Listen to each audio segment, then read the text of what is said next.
Y'all welcome. I'm your girl, Ellen Butterfly. Ellen, this is the Life in Bullshit podcast. Today, our guest is none other than Sublime Sunshine, Marsha Davis, who happens to be my best friend, right? It's so hard to catch up with her that when we got together, I was like, oh no, we have to get the podcast now because guess what? I might not be able to catch her for a long time. Now, I know that's really not how best friend vibes work, but yeah, sometimes she get incognito. How are you doing, Sublime? I'm doing good. You're doing good? Be in your space. It's good to be in my space. Okay. Today, y'all, on the Life in Bullshit podcast, we're going to keep it very light, very easy, very simple.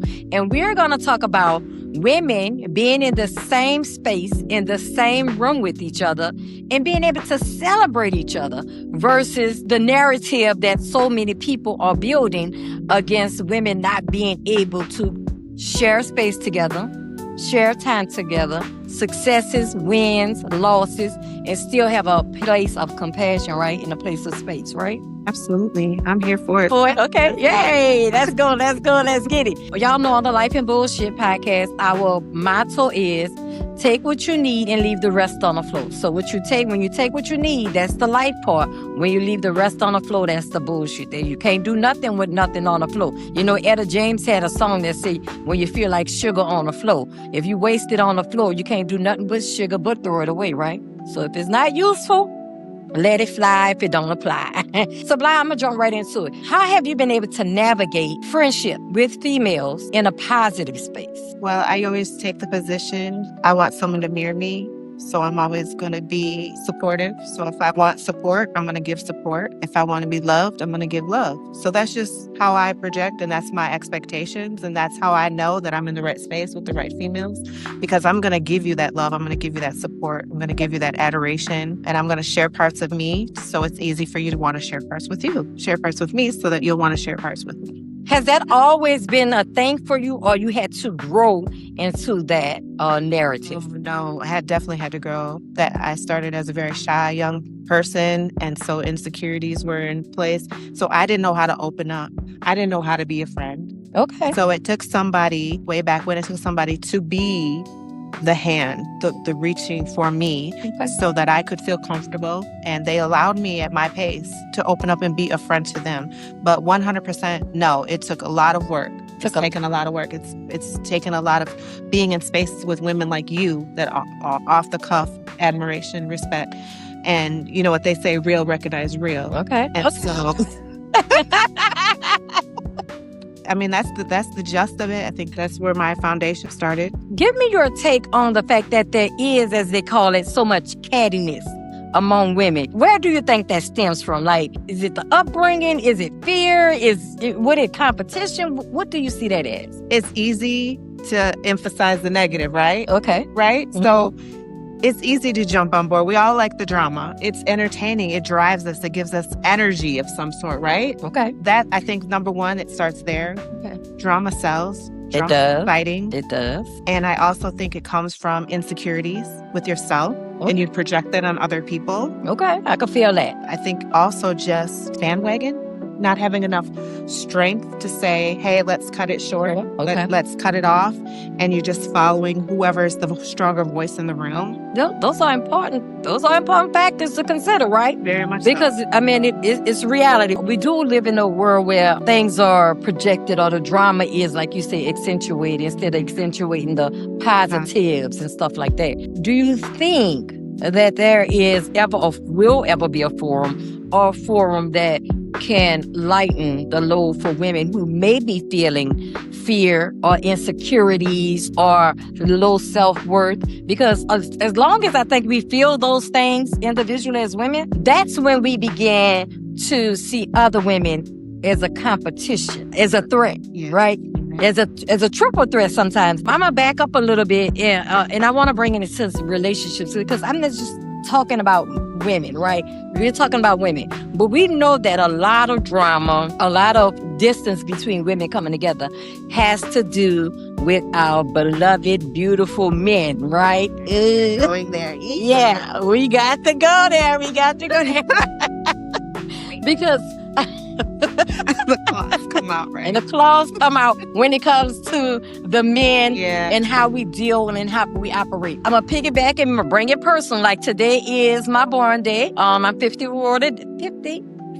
Yeah, I'm 54 today. And I have a lot of friends who giving me well wishes, guy friends, but they have to do it in my inbox. They can't do it on my timeline because their girlfriends are not comfortable with the way that they interact with me or I have interacted with them in the past. Is there a way that we cannot be so catty when it comes down to the opposite sex and being territorial? I think that's the word.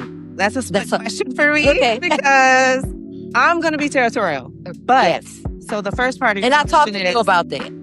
That Yes. territorial. Well, I do. As your friend, I talk to you about it, but I know that you have it. So yeah. But Help. it also comes down. So the first part of your question was, how can we be less catty, right? And how can we be less territorial? Yes, how? Kyle. Being secure. Insecurities, that's where we become catty. When we're insecure about our man, and maybe it's with justification. Okay. If we're with a man who's not practicing monogamy, who is not faithful to whatever, sanctification of commitment that y'all have cultivated or have agreed upon, and he's deviated from that, again, there's the insecurity is going to rise. She sees him reaching out to another woman in any capacity, a simple happy birthday, especially on the social medias. They remind each of our friends, if we're connected on those social media platforms, of someone's birthday. So a simple happy birthday, as innocent as you would think it could be, as a woman who's been through infidelity and disrespect, that she's seeing that as a potential wormhole for him to step out again. Is this woman a threat? Is she my competitor? Instead of just thinking, oh gosh, it's just another innocent birthday that's coming along and someone's wishing them a well day. That goes a little deeper, right? Go ahead, because That I got goes one for you. Deeper. It goes a little deeper because if that's the case, why are you entertaining a relationship where you feel insecure by your man speaking to another woman or wishing another woman happy birthdays? He's not saying happy birthday, oh, let me come over. That's almost like the vibe that it gives, right?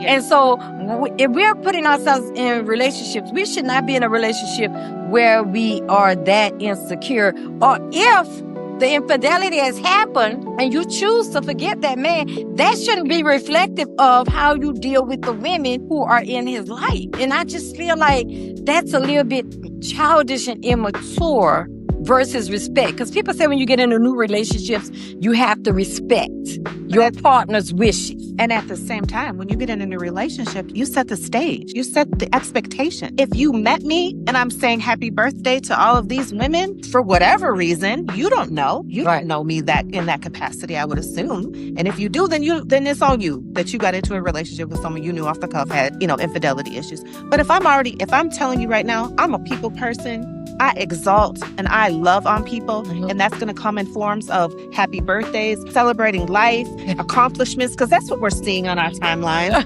Okay, yeah, we don't need a brother who's dropping in inboxes randomly, but I think y'all get the gist of what I'm saying. Yeah, right. Right. We're celebrating the wins, and we're celebrating the best one of all is life. I don't understand it because I'm just open. I'm a free ball, right, y'all? I'm a free ball, so I understand it. I've never been insecure with my man, my partner speaking and engaging with the opposite sex. Never in life. Thank God, 54 years. Right. Yes. I don't even think I've had a cheating man. If I had a cheating man, baby. Yeah, so that Yeah, definitely gives you a different experience and I have had cheating men. Okay. And so I guess as far as like the insecurity, it wasn't so much about her for me. It was more like, where am I missing the mark? What did I not do? What am I not doing? And so I had to learn to reflect okay, you did your best. Did you? I've missed the mark. I have misstepped. I have definitely misspoke. This mouth is loaded weapon all day, every day. Anyway, that's another podcast, right? Yeah. So I have to do an internal inventory, a self-inventory. Okay, where did I misstep? Am I doing my best? And when I find myself not, then I clean myself up and I keep it moving. And then when I know I've done my best, then at that point, it's not on him, it's not on her, it's on me. I want to share how my character is going to be viewed. I'm going to walk in how I want my character. And if my character can't handle a man with wandering eyes, with wandering hellos, with wandering Happy birthdays. then I need to move around. And I'm going to be open and honest with him about how I'm feeling it. And if he doesn't soothe those feelings, and if he perpetuates my insecurities with manipulative talk, then that's on me. That's not on her, and that's not on him. And so many times, though, because we have those things going on in relationships, it will always, and I say always, keep that bond of sisterhood at bay, right, with other women. Because we're afraid. Because that's what it boils down to. Insecurity, a lot of times, boil down to fear. Fear of losing out on what you think that you have. Yeah, the grass on the other side. Right. Or fear of, if I don't stand in this with this person. And protect it, I'll never get anything of this sort ever again. But what I get could be way worse. Yeah. You make your life. Yeah. You are the architect of your life. You can make it as bright and as dull as you want it to be. So if you are emphasizing the negative, if you're thinking about the negative, your life is going to be full of chaos and negativity and gray. Right. You make the gray. And every time you see a beautiful woman pass by in the room, you're uncomfortable, because as long as it's a room full of women, sometimes I notice at these empowerment seminars and stuff, we okay. We talking, we laughing, we smiling, but you put that same room of women and invite the men in, Yes. and the whole atmosphere, the whole temperature of the room changes, right? I just feel like sisterhood is important. I started this thing that I work with women on TikTok called DFE Train, Divine Feminine Energy Train. And those are embrace 6 principles of being able to assist, encourage, inspire, motivate, nurture, and protect. If we learn to do those things within ourselves, I think when we go outside, it'll project. Yeah. Then we can see, hey girl, how you doing? What's in comes out. Mm-hmm. Yeah. Yeah, you gotta. I love that.